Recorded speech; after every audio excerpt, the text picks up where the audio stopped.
హల్లెలూయా. Good morning. తెల్లవారిందండి. దేవుని మాటలు వినడానికి సిద్ధంగా ఉన్నారా?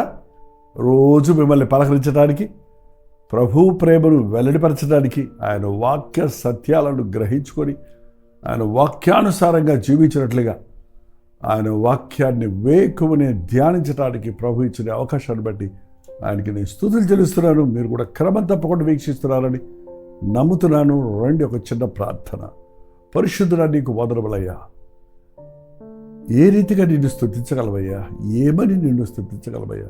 ఎంతని నిన్ను స్తుతించగలవయ్యా? ఈ సంవత్సరాంతంలో ఉన్న మమ్మల్ని నా చివరి మాసములో నిన్ను స్తుతించే భాగ్యము, నువ్వు చేసిన మేలులన్నీ తరంచి కృతజ్ఞతాస్తుతులు చెల్లించే కృపలను మాకు దయచేయి. మరొకసారి ఈరోజు మా హృదయానికి అవసరమైన సందేశాన్ని అనుగ్రహించమని క్రీస్తు నామములో అడుగుచున్నాము తండ్రి, ఆమేన్. మీ ప్రార్థనలకు జవాబులు వస్తున్నాయా? ఏమన్నారు? మీరు చెప్పినా వినపడదు కదా. లైవ్ చాట్లోకి వచ్చి టైప్ చేయండి, లేకపోతే 954041 నెంబర్కి వాట్సాప్ మెసేజ్ పెట్టండి. ఖచ్చితంగా మనందరం కూడా మనకు చేసిన ప్రార్థనలన్నిటికీ జవాబులు రాలేదు అని మాత్రం చెప్పగలం.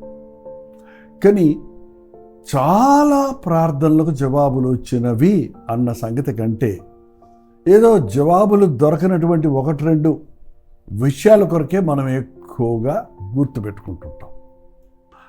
దేవుడు చేసిన మేలును తలంచి ఆయన ఇచ్చిన జవాబులను గుర్తుపెట్టుకో.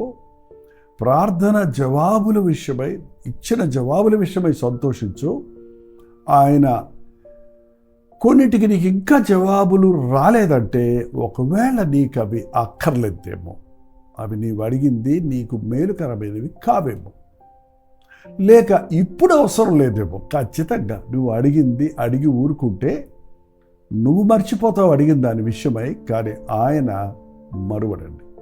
తగిన సమయమందు సమస్తము ఆయన చక్కగా జరిగిస్తాడు. సామెతల గ్రంథం 30:7 ఈ భక్తుడు అంటున్నాడు, దేవా నీతో 2 మనవులు చేసుకుంటున్నాను. మనమైతే కొన్ని 100 మనవులు చేస్తుంటాం, ప్రార్థనలు చేస్తుంటాం. అది కావాలి, ఇది కావాలి, అది కావాలి, ఇది కావాలి. ఎన్ని ఇచ్చినా సరే, దేవుడు ఇస్తూనే ఉన్నా సరే, ఇంకా ఎప్పుడు దేవుని సన్నిధిలో ప్రార్థన అనగానే కోరికలు ఏంటండి? ఇంకా ఇంకొక కారు కావాలి, ఇంకొక ఇల్లు కావాలి, ఇంకొక డ్రెస్ కావాలి, ఇంకొక లెవెల్కి నేను ఎదగాలి, ఇంకా వాళ్ళకి అది ఉంది, అది నాకు కావాలి, వీళ్ళకి ఇది ఉంది, ఇది నాకు కావాలి అనేది సరైనది కాదండి. గురి ఉండాలండి మన ప్రార్థనలో. గురి కలిగి ప్రార్థించండి.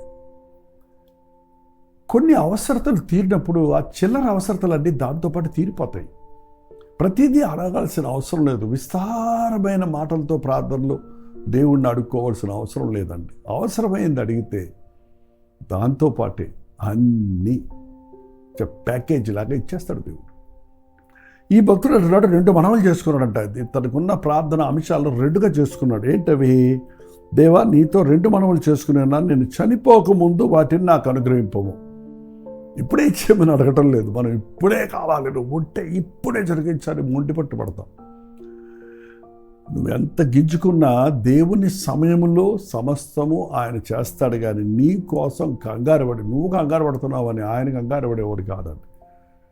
రాక్షసం అయిపోయిందయ్యా, పెళ్లి ఉంది అయిపోయేటట్టుందయ్యా, గలబలు అయిపోయేటట్టుందయ్యా అని తల్లి వచ్చి చెప్పినా కూడా ఏమన్నాడమ్మా, నాతో నీకేంటి, నా సమయం ఇంకా రాలేదు. అవును, ఆయన సమయం వచ్చినప్పుడు నువ్వు అడిగిన దాన్ని కాదనలేదు, కానీ నా సమయంలో నేను చేస్తానంటున్నాడు. అందుకనే మనం అడిగేటప్పుడే దేవా నీ సమయంలో నాకు దయచేయని అడగండి. నీకు ఆ యాంగ్జైటీ, ఆతృత ఉండదు. దేవుడు ఇచ్చినప్పుడు తీసుకో, అంతవరకు కనిపెట్టు. నీకంటే ఆయనకు బాగా తెలుసు కదా, ఆయనకి ఎప్పుడు ఏది నీకు ఇవ్వాలన్నది.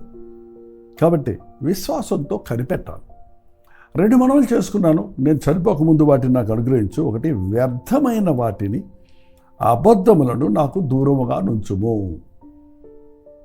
వెండి బంగారాలు నాకు ఇమ్మో అని అడగటం లేదండి. ఆస్తులు పొలాలు నాకు ఇమ్మని అడగటం లేదు. వ్యర్థమైన వాటికిని అబద్ధములకును నన్ను దూరముగా ఉంచు. ఇలాంటి శ్రేష్టమైన ప్రార్థనలు మనం ఎప్పుడన్నా చేస్తున్నామా? లోక సంబంధమైన వస్తువాహనాల కొరకు, లోక సంబంధమైన వాటి కొరకే మనం దేవుణ్ణి అడుగుతున్నాం అన్నట్టుగా మన ప్రార్థనలు ఉన్నాయి. కానీ వ్యర్థమైన వాటిని, అబద్ధములను నాకు దూరముగా ఉంచుము. వ్యర్థమైన వాటిని కోరకుండా చేయి. నాకు అసలే వ్యర్థం, వేస్ట్. అది నీకు అవసరం లేని కోరుకుంటున్నావు. అది దొరికిన తర్వాత దానివల్ల నీకు తృప్తి లేదు. అది నీకు పనికిరాదు. అది తాత్కాలికమైంది. వ్యర్థమైన వాటిని కోరకండి. ఏంటంటే మీరు ప్రార్థన చేశారు, జవాబు రాలేదంటున్నారు. కానీ మీరు నన్ను అడగలేదు కాబట్టి మీకు దొరకలేదు. మీరు అడిగినను మీ భోగాల నిమిత్తం అడుగుతున్నారు. భోగం అంటే గొప్ప, అదేదో గొప్ప ఏంటది, ఆర్భాటం, కాసేపు ఉన్న సంతోషం, కాసేపు ఎగురుడు గంతుల్లాగా. ఆ భోగాల నిమిత్తం, ఆ ఇచ్చలు తీర్చుకోవడానికి, ఆ ఆశలు తీర్చుకోవడానికి. కాబట్టి మీకేం దొరకలేదు అంటున్నాడు ప్రభు. వ్యర్థమైన వాటిని అడిగి దానివల్ల కష్టాలు తెచ్చుకోవద్దండి. వ్యర్థమైనవి ఎప్పుడు కూడా మనకి మరింత నష్టాన్ని కలుగు చేస్తాయి. అందుకే ఏది అడగాలో నాకు తెలియజేయ. వ్యర్థమైన వాటిని లోకంలో చూసినప్పుడు వాటిని ఆశించకుండా చేయి. ఈ రోజుల్లో ఈ అడ్వర్టైజ్మెంట్ల ద్వారా ఎంతోమంది ఆకర్షితులై అదేదో ఉందని వాళ్ళు అంత బాగా చూపిస్తారు కదా, పటా పటా పటా పటా అని. ఆ సీన్స్ కానీ, ఆ పిక్చర్స్ కానీ, ఆ యొక్క బ్రేక్స్ కానీ చూడండి ఎంత భయంకరంగా మనం వద్దనుకున్నా అవి వచ్చేస్తూనే ఉన్నాయి కదా. వాటిని చూసినప్పుడు వెంటనే స్కిప్ చేయండి. స్కిప్ చేయవచ్చు. అక్కడ స్కిప్ ఫెసిలిటీ ఉంటుంది యూట్యూబ్లో కూడా. అవి మనకి ఆకర్షితమైపోయి వాటికి మనం కక్కుర్తి పడిపోయి వెంటనే అప్పో చేసి వాటిని కొనేసుకోవాలి, తెచ్చేసుకోవాలి అనుకుంటున్నాం. వ్యర్థమైన వాటికి దూరంగా ఉండండి. ప్రభువా నన్ను అడగకుండా చేయాలి. అసలు నాకు అది మీద ఆశ లేకుండా చేయను. ఆయన అబద్ధములకు నన్ను దూరంగా చేయి. అబద్ధం అన్నారు చూసారా? అబద్ధానికి ఒకడు దూరస్తుడుగా ఉంటే దేవునికి దగ్గర సమీపస్తుడు అవుతాడు. మన ప్రభువు సత్యం, నేనే మార్గమును జీవమును సత్యమునై ఉన్నాను. దై వర్డ్ ఈజ్ ట్రూత్. నీ మాట సత్యము, నీవు సత్యము. ఏంటంటే దేవుని వాక్యం సత్యమైంది. అబద్ధ బోధకులు నమ్ముతున్నారు. ఇప్పుడు అనవసరమైన విమర్శలు అయితే తెగ చూస్తారు రీల్స్లో. ఏంటంటే ఆ యొక్క విమర్శలించే, ఆ యొక్క వైరల్ చేసే వాటికి ఎంతమంది బానిసలైపోతున్నారో, ఆ వ్యూయర్స్ దానికి ఎలా పెరిగిపోతున్నారో చూస్తే, అంటే మనుషుడికి ఏది కావాలి? సత్య సువార్త, స్పష్టమైన దేవుని మాటలు వినడానికి ఆశ లేదు. కానీ కంటికి మిళుక్కుమని ఇతరుల గురించి చెడుగు మాట్లాడే, ఇతరుల గురించి నెగిటివ్ మాట్లాడతామంటే మనుషులకి పకోడీలు తిన్నట్టు ఉంటుందంట.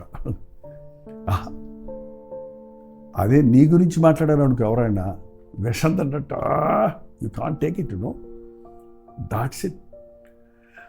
వ్యర్థమైన అబద్ధాలు, ఇది అబద్ధము అన్నప్పుడు డోంట్ గో ఇంటు దట్. మళ్ళీ అది పరిశీలించాల్సిన అవసరం లేదు. అబద్ధమైన వాటిని నాకు దూరంగా పెట్టేయాలి. ముందు ప్రార్థన చేసుకో. అసలు నీకు ఆ సమస్యలోనే ఇరుక్కో. అలాంటి వాటిల్లో ఇరుక్కున్నాడు అబద్ధాల ఉచ్చుల్లో నుంచి బయటపడలేడండి. ఒక్క అబద్ధం ఆడి తప్పించుకున్నాడు ఎవడు లేడు. అబద్ధాలను మళ్ళీ కప్పుకోవడానికి ఇంకోటి అబద్ధికులుగా మారిపోతున్నారు. అబద్ధమును ప్రేమించి జరిగించు వారందరూ అగ్ని గంధకములతో మండు గుండములో ఉందరో. అంచె దినములలో మనుషులు బింకములాడు వారిగా ఉంటారు. నోటికొచ్చినట్టుగా కబుర్లు చెప్తారు. ఒట్టొట్టి ఊహాగానాలతో వీరిని విమర్శించుకుంటూ కళ్ళబుల్లి మాటలు చెప్తూ మనుషుల్ని మభ్యపెడతానికి ప్రయత్నించేవారిగా, బాధపడటానికి ప్రయత్నించేవారిగా ఉంటుంటారు. వాటిని నాకు దూరంగా చేయ. నా విమర్శకుల్ని నేను ప్రేమించేటట్టు చేయి. నా మీద అబద్ధాలు చెప్పిన వారిని నేను సమర్థించుకోవడానికి, నన్ను నేను సమర్థించుకోవడానికి మరిన్ని ఆర్భాటాలు చేయకుండా చేయాలి అడగటం అంటే నిజమైన ప్రార్థన. ఈరోజు మనకు అవసరమైనవి ఇవి. వ్యర్థమైన వాటిని, అబద్ధములను నాకు దూరముగా ఉంచు. ఇంకొక మనం ఏంటంటే, పేదరికమునైనను ఐశ్వర్యమునైనను నాకు దయచేయకు. పేదరికము వద్దు, నాకు ఐశ్వర్యము వద్దు, తగినంత ఆహారము నాకు అనుగ్రహించు. పేదరికం వద్దు, నేను అడుక్కు తినే పరిస్థితికి దేవా నన్ను వదిలిపెట్టొద్దు. నేను అడుక్కు తింటే నీ నామానికి సిగ్గు వస్తుంది కదా. అడుక్కు తినాల్సిన అవసరం లేదండి. యేసయ్య బిడ్డలు అడుక్కోకండి, అప్పడక్కండి. నీవు అప్పిచ్చేదవు కానీ అప్పు చేయవు. నీ పై చేయిగా ఉంటుంది కానీ కింద చేయి ఉంటుంది. ఇచ్చేవాడు ఎప్పుడు పైన ఉంటాడు, తీసుకునేవాడు కింద ఉంటుంది. అడుక్కోవద్దు, అడుక్కు తినేవాడిగా నన్ను ఉండొద్దు. పేదరికంలో, లేమిలో నన్ను ఉండవద్దు. ఎందుకంటే దేవుని ప్రేమించిన వారికి ఏ మేలు కుదువు కాదని వాక్యం సెలవిస్తుంది కదా. నాకు కావలసింది ఇచ్చాయన, కావలసినప్పుడు చాలు అనే సంతృప్తి కలిగిన వ్యక్తి కలిగి ఉండడం మనం నేర్చుకోవాలి. పేదరికమైన నాకొద్దు, ఐశ్వర్యము నాకొద్దు. కావలసిన దానికంటే ఎక్కువ వచ్చిందంటే గర్వం వచ్చేస్తుంది.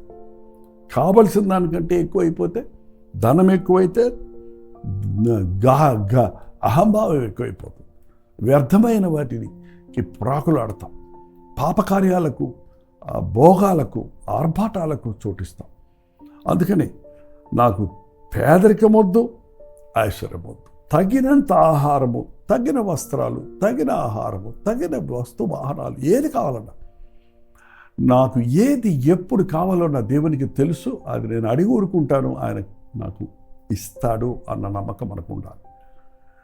ఇప్పుడు అప్పులు పాలైపోవడానికి కారణం ఏంటి? అనవసరంగా ఏదేదో ఊహాగానాల్లో పోడిపోయి ఏదేదో చేసేసుకుందామని దేవుని చిత్తం లేకుండా, ఆయన సహాయం లేకుండా, ఆయన అంగీకారం లేకుండా చేయడం చేస్తున్న వలనే నష్టపోతున్నాం. ఎక్కువైన కడుపు నిండిన వాడిని నేను దేవుని విసర్జించి యెహోవా ఎవడంటానేమో, లేక బీదమే దొంగిలి నా దేవుని నామానికి సిగ్గు తీసుకొస్తానేమో. నేను పేదోడిని అయిపోతే, తింటానికి కూడా లేకపోతే దొంగతనాలు చేసి నీ నామానికి సిగ్గు తెచ్చే స్థితికి దిగజారుతానేమో. ఎక్కువైపోతే, నాకు దేవుడు అవసరత లేని స్థితిగా నేను అన్ని విషయాల్లో ఎక్కువైపోతే, కడుపు నిండిపోతే, ఇంకా నా అవసరతలన్నీ తీరిపోతే, దేవుడు ఎందుకు, నాకు దేవుడు ఎక్కడున్నాడనే స్థితికి దిగజారుతానేమో. రెండు ప్రమాదాలే. అందుకే నాకు తగినంత ఆహారం దయచేయి. ఈరోజు నుంచి ఈ ప్రార్థన మీ ప్రార్థనలో కలుపుతారా? వ్యర్థమైన వాటిని, అబద్ధములకు, వ్యర్థమైన వాటికి నన్ను దూరముగా ఉంచేయ. పేదరికమునైనను ధనవంతుడుగానైనా నన్ను ఉండనివ్వకు. ఐశ్వర్యవంతుడిగానైనా పేదగానైనా నన్ను ఉండనివ్వకు. నాకు కావలసింది తగినప్పుడు నాకు ఇమ్మయ్యా అని అడిగి సంతృప్తి కలిగి జీవిస్తే, అడిగి మర్చిపోండి, ఏ కొదువు లేకుండా యెహోవా కాపరి, నాకు లేమి కలుగదు అన్న వాగ్దానాన్ని సొంతం చేసుకోండి. ప్రార్థన. పరిశుద్ధుడ, ప్రేమగల తండ్రి, నీకు వందనములయ్యా. భోగాల నిమిత్తం అడిగేవారిగా, మా సొంత ఆశలను తీర్చుకోవాలనే ఆశతో ప్రార్థించేవారిగా కాక, మా ప్రార్థన అంగీకారముగా ఉండనట్లు, మా నోటి మాటలు, మా హృదయ ఆలోచనలు నాయన నీకు ఇష్టానుసారంగా, నీకు అంగీకారంగా ఉండినట్లుగా మేము ప్రార్థించటం నేర్పించు తండ్రి. లోకములో ఉన్న అబద్ధపు వాటిని ఆశించక, వ్యర్థమైన వాటిని ఆశించక, దేవుడిచ్చిన వాటితో సంతృప్తి పొందుటకు, కృతజ్ఞత కలిగి జీవించుటకు మా ఒక్కొక్కరికి సహాయం చేయమని క్రీస్తు నామములో అడుగుచున్నాను తండ్రి. ఆమేన్. మన తండ్రి అయిన దేవుని యొక్క ప్రేమయు, కుమారుడైన క్రీస్తు యొక్క కృపయు, ఆదరణకర్త అయిన పరిశుద్ధాత్మ యొక్క సహవాసములు కూడి వచ్చిన మనందరికీ ఇప్పుడును సదాకాలమును తోడయుండునుగాక. ఆమేన్.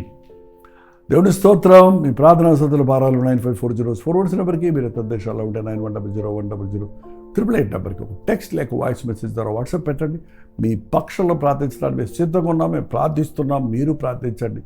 తప్పక దేవుడు మనకు జవాబిస్తాడు. ఉచితమైతే మధ్యాహ్నం 3 గంటలకి హెచ్చరిక, అలాగే రాత్రి 9 గంటలకి కల్వరి ప్రతి ధ్వనిలో బలి కలుసుకుందాం. అంతవరకు దేవుడు మహాకృప మీకు తోడైనగాక.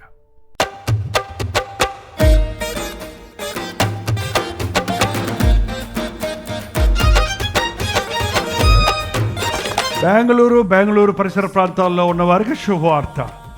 ప్రభుత్వం అయితే డిసెంబర్ 4వ తారీఖు మరొకసారి మీ బెంగళూరు వస్తున్నాం. మధ్యాహ్నం 2 గంటల నుంచి 5 గంటల వరకు, 6 గంటల నుంచి 10 గంటల వరకు 2 సెషన్స్గా 1 డే గెట్ టుగెదర్ను బెంగళూరులో ఏర్పాటు చేస్తున్నాం.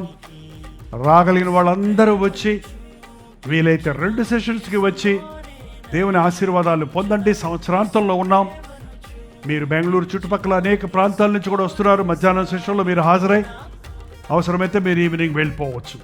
గుర్తుపెట్టుకోండి, డిసెంబర్ 4వ తారీఖు మధ్యాహ్నం 2 గంటల నుంచి 5 గంటల వరకు, అలాగే 6 గంటల నుంచి 10 గంటల వరకు 2 సెషన్స్ హడ్సన్ కమ్యూనిటీ సెంటర్లో బెంగళూరులో ఈ 1 డే గెట్ టుగెదర్ ఏర్పరచబడుతుంది. మరిన్ని వివరాలు కావాల్సిన వాళ్ళు 8939393939 అనే నెంబర్కి మీరు కాల్ చేయండి, లేదా క్యూఆర్ కోడ్ ఇవ్వబడింది, మీరు స్కాన్ చేసుకోండి. మరి వాట్సాప్ మెసేజ్ పెట్టండి, మీకు అడ్రస్ వివరాలు పంపించబడతాయి. ముఖాముఖి మిమ్మల్ని చూడాలని, వ్యక్తిగతంగా మేము మీకోసం ప్రార్థన చేయాలని మేము బెంగళూరు వస్తున్నాం. కల్వరి దర్శనం టీవీ కార్యక్రమాల ద్వారా, సోషల్ మీడియా ద్వారా దేవుని వాక్యం వింటున్న మిమ్మల్ని అందరినీ దేవుని నిండారా దీవించి ఆశీర్వదించాలని మీ కొరకు ప్రార్థిస్తున్నాం.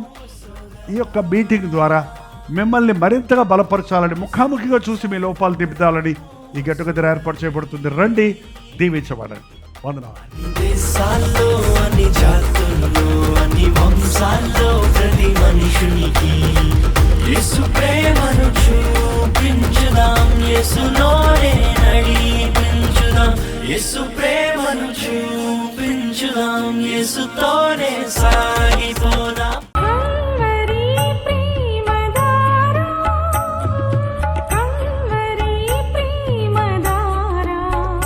కల్వరి ప్రేమధార అనే మా ద్విమాస పత్రికను ఈ మధ్య త్రైమాస పత్రిక అంటే 3 నెలలకి ఒక్కసారి మాత్రమే ప్రింట్ చేయగలుగుతున్నాం. మరి గత 40 సంవత్సరాల పైబడి కొనసాగుతున్న ఈ పత్రికను ఆపు చేయటం ఇష్టం లేక దీన్ని త్రైమాస పత్రికగా మార్చున్నాం. మీరు కల్వరి ప్రేమధార పత్రికను చదువుతున్నారా? ఒక ఉచిత పత్రిక కావాలంటే ఇవ్వాలే మీ పేరు, చిరునామా, అడ్రస్తో పాటు ఇంటి నెంబర్తో పాటు క్లియర్గా పంపించండి. తప్పకుండా ఒక ఉచిత పత్రికను మీకు పంపిస్తాం.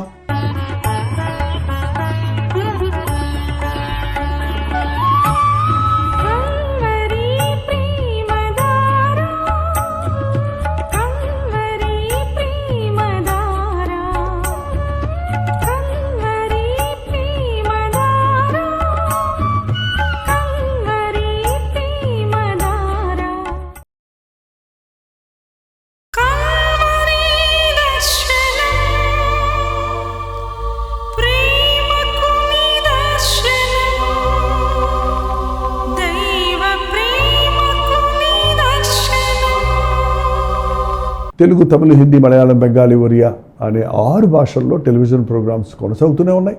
భారభరితమైన పరిచయంలో మీరు సహకరించాలని ఆశిస్తే, ప్రభు మిమ్మల్ని ప్రేరేపిస్తే మీ విరాళాలు, కానుకలు మనకి మీరు పంపించవచ్చు. అవి నేరుగా టీవీ ఛానల్స్కి వెళ్తాయి. అందులో ఏది మేము మా సొంత ఖర్చుల కొరకు ముట్టుకోవట్లేదు, వేరే పరిచయ కొరకు ముట్టుకోవట్లేదు. టెలివిజన్ పరిచయలో ఇంకా సువార్త వినని వారికి అది అందించాలని ఆశతో ఒక 20 సంవత్సరాలుగా కొనసాగుతున్న పరిచయం కొరకు ప్రార్థించండి, మీ సహకారాన్ని అందించండి. ఈ విషయం మీకు ఇంకా వివరాలు కావాలంటే 89393939 అనే నెంబర్కి మార్నింగ్ 10 నుంచి ఈవినింగ్ 10 లోపల మీరు ఫోన్ చేయండి, వివరాలు మీకు తెలియజేస్తాం.